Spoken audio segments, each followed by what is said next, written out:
সিঙ্গুরের মাটিতে মেয়েদের ইজ্জত নিয়ে ছিনিমিনি খেলা হচ্ছে, প্রশাসন জবাব দাও। এই সিঙ্গুরের চারিদিকে তার হচ্ছে কেন পুলিশ জবাব দাও। দাদা এগিয়ে আছে এখানটা বিচার চাই, এই ঘরের মেয়ের বিচার চাই, এই নসিবপুরের বিচার চাই। জোরে মিছিলে হাততালি দিন। আরজি করের বিচার চাই, আরজি করের বিচার চাই, এই ঘরের মেয়ের বিচার চাই, এই নসিবপুরের বিচার চাই, এই শিলুরের বিচার চাই, এই ডাক্তার দিদির বিচার চাই, বিচার চাই, সোনার বিচার চাই, নসিবপুরের বিচার চাই, নসিবপুরের বিচার চাই। আমাদের রাজ্যের অভিনব মিছিল কবি নীরেন্দ্রনাথ চক্রবর্তীর যে কবিতা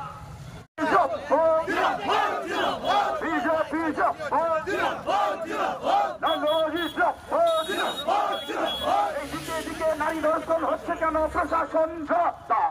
We want justice. We want justice. Justice for justice for justice for justice for justice for justice for justice justice for we want justice. We want we want আজকে টিভি পর্দায় উলঙ্গ রাজা, রাজ্যের প্রশাসন যে উলঙ্গ হয়ে গেছে, রাজ্য সরকার যে সার্বিকভাবে ব্যর্থ, তার পরিপ্রেক্ষিতে অভিনব কায়দায় ভারতীয় জনতা পার্টি বাংলার মা বোনেদের ইজ্জত বাঁচা দেওয়ার জন্য সিঙ্গুরের রাজপথে আজ মিছিলে সামিল হয়েছে। রাজ্যের প্রশাসন যে উলঙ্গ, রাজ্যের প্রশাসন যে ব্যর্থ, সেটা কার্যকর্তারা জামা খুলে প্রশাসন যে ব্যর্থ তার প্রতিবাদ জানাবার জন্য জামা খুলে আজ প্রতিবাদে সামিল হয়েছে।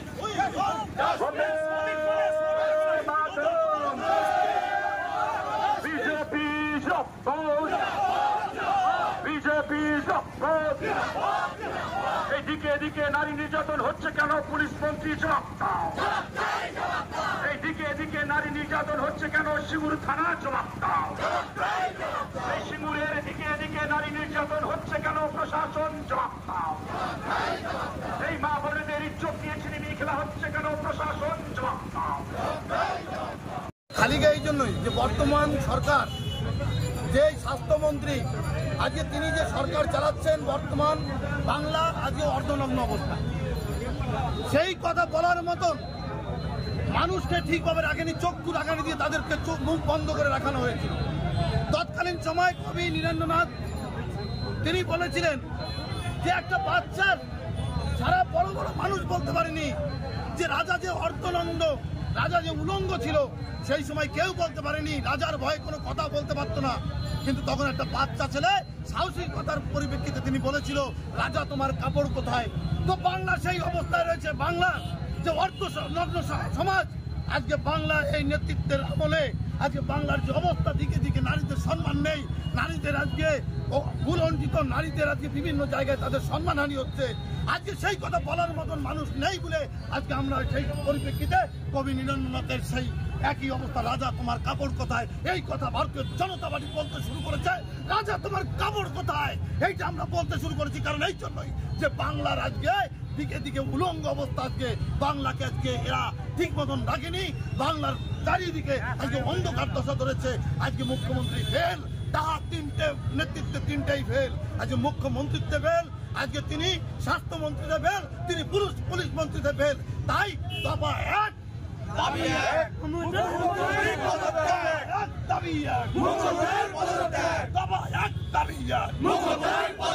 অবগত আছেন যে কালকে রাত্রি ৮টা থেকে আজকে বেলা ৩টে পর্যন্ত বিজেপি এবং সিপিএম যে চিত্রনাট্য তৈরি করেছিল, আজকের এসপি সাহেবের বক্তব্যের মধ্য দিয়েই তার জবনিকা ঘটেছে।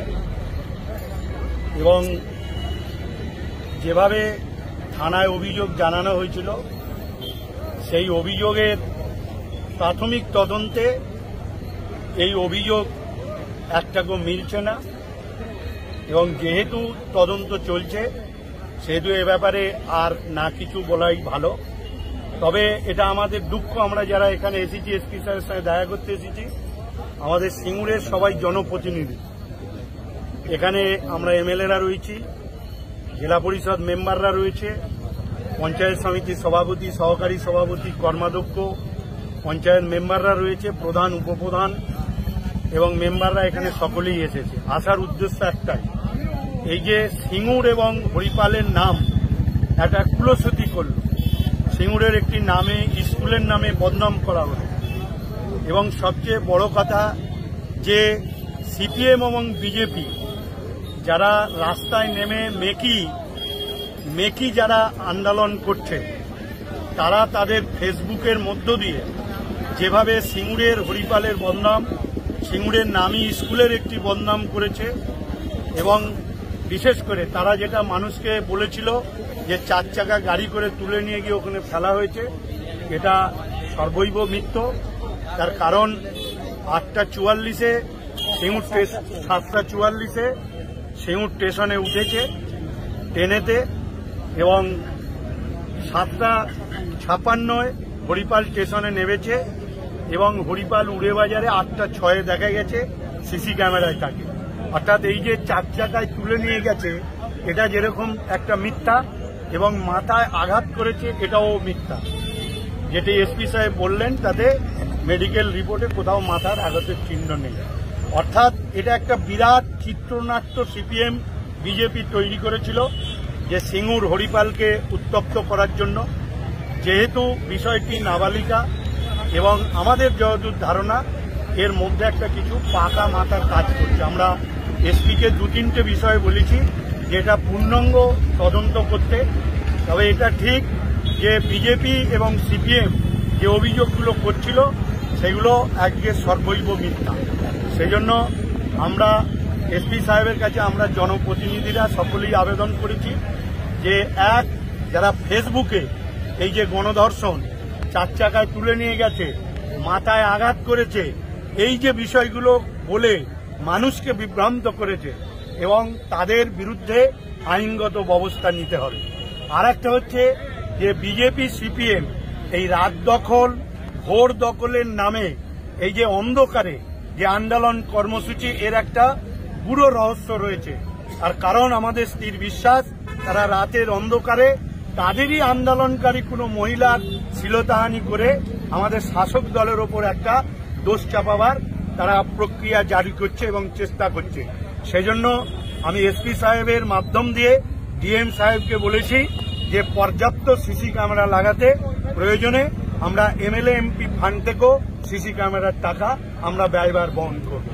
এই 2-3টি বিষয়ে নিয়ে আমরা এসপির সাথে দেখা করে এসেছিলাম, এবং এটা ঠিক যে গতকাল রাত্রি 8টা থেকে এবং আজকে বেলা 3টে পর্যন্ত যারা থানায় অবরোধ, রাস্তা অবরোধ, ফেসবুকের মিথ্যা যুদ্ধ, তাদের যে এটা ঠিক নয়, আজকে জবনিকা পড়েছে। তার কারণ গরু মরলে যেমন শুকিন উড়ে বেড়ায়, ঠিক এখানেও সেরকম দ্বারা বিরোধী দলের নেতারা উড়ে বেড়াচ্ছে। এখানে অনেকেরই আসার কথা ছিল। পুলিশের কাছে রিপোর্ট নেওয়ার পর বিজেপি সিপিএম এর অনেক নেতা তারা বুঝতে পেরেছে যে এই ঘটনা ঠিক নেই। অর্থাৎ সিপিএম বিজেপি তারা এইরকম শান্ত জায়গাকে অশান্ত করবার একটা প্রক্রিয়া জারি করেছে। সেজন্য আমরা সর্বদাই সতর্ক, এবং আরও যে পুলিশি যেহেতু তদন্ত চলছে, এই মুহূর্তে আর আমাদের নতুন করে বলার কিছু। 2028 সালের অলিম্পিককে পাখির চোখ করে প্রস্তুতি নিচ্ছে ধরমপুরের রাইফেল ক্লাবের শুটাররা। আন্তর্জাতিক মানের রাইফেল প্রশিক্ষণ কেন্দ্র ধরমপুরের রাইফেল ক্লাব। 10 মিটার থেকে 25 মিটার সব ধরনের রাইফেল শুটিংয়ের প্রশিক্ষণ দেওয়া হয় এখানে। অতীতে স্বনামধন্য রাইফেল শুটার শ্যামল দাস এই ক্লাবের কোচ ও কর্ণধার। দেশের তরুণ প্রজন্মকে ভবিষ্যতের শুটার তৈরি করার কারিগর ধরমপুর রাইফেল ক্লাব।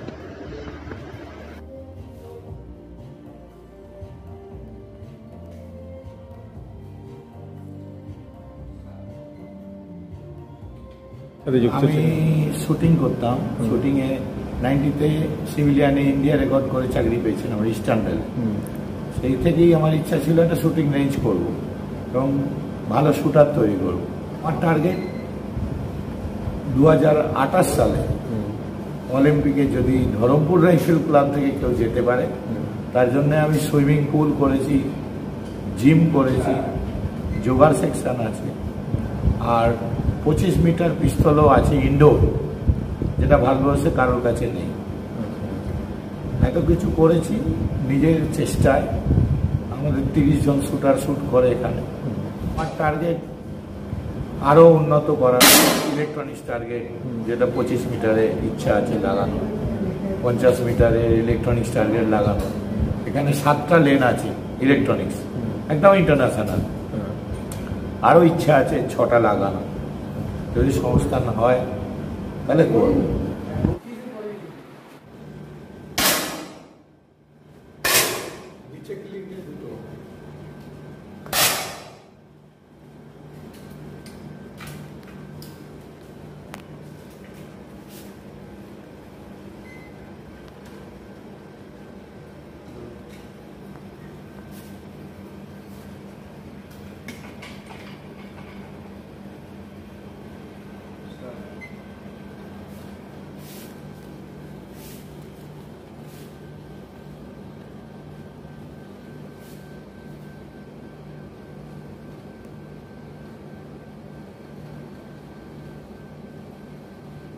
মাদকাসক্ত যুবকদের জীবনের মূল স্রোতে ফিরিয়ে আনছে চুঁচুড়া নবজীবন ফাউন্ডেশন।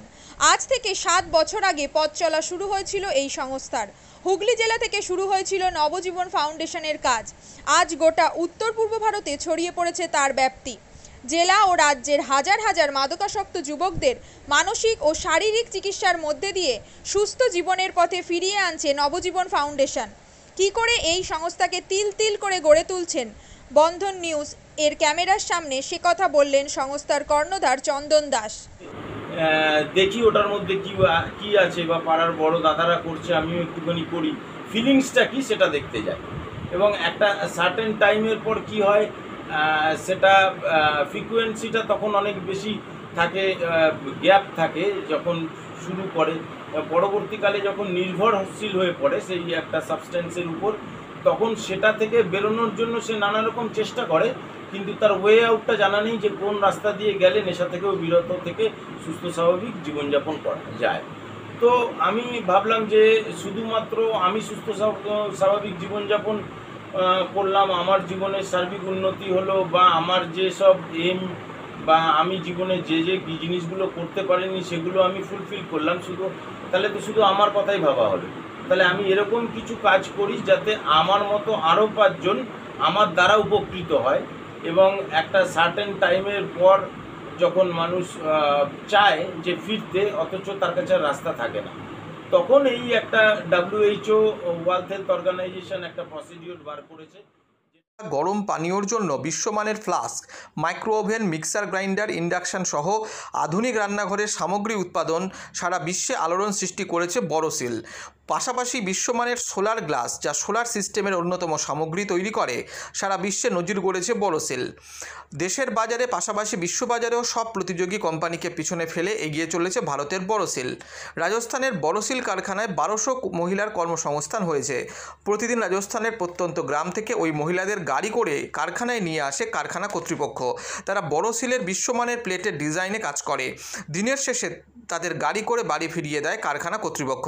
কর্মসংস্থানের এই বেনজির দৃষ্টান্তের জন্য বড়সিল কোম্পানিকে কুর্নিশ জানায় ভারতবাসী।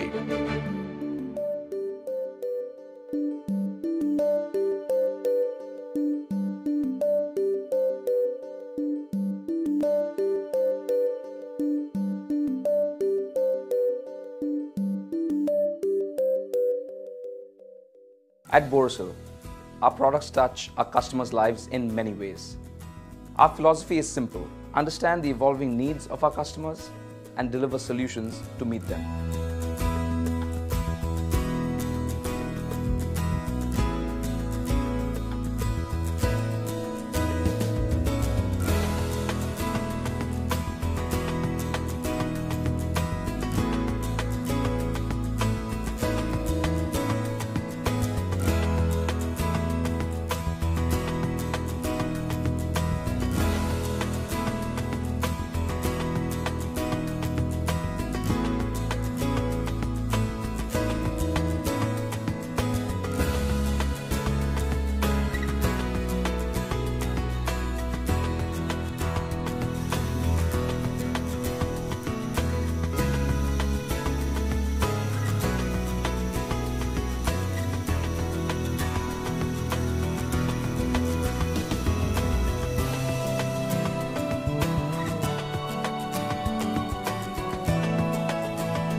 We look beyond business.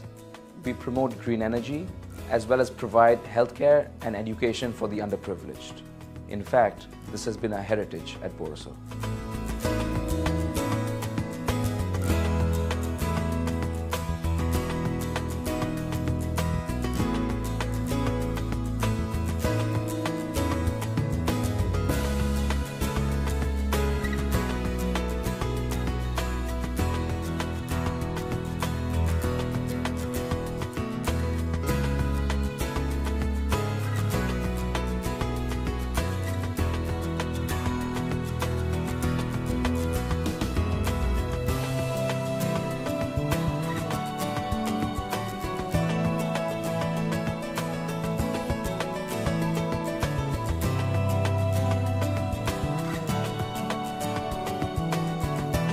Our products are developed with innovation and thought. It is technology emboldened by the human spirit.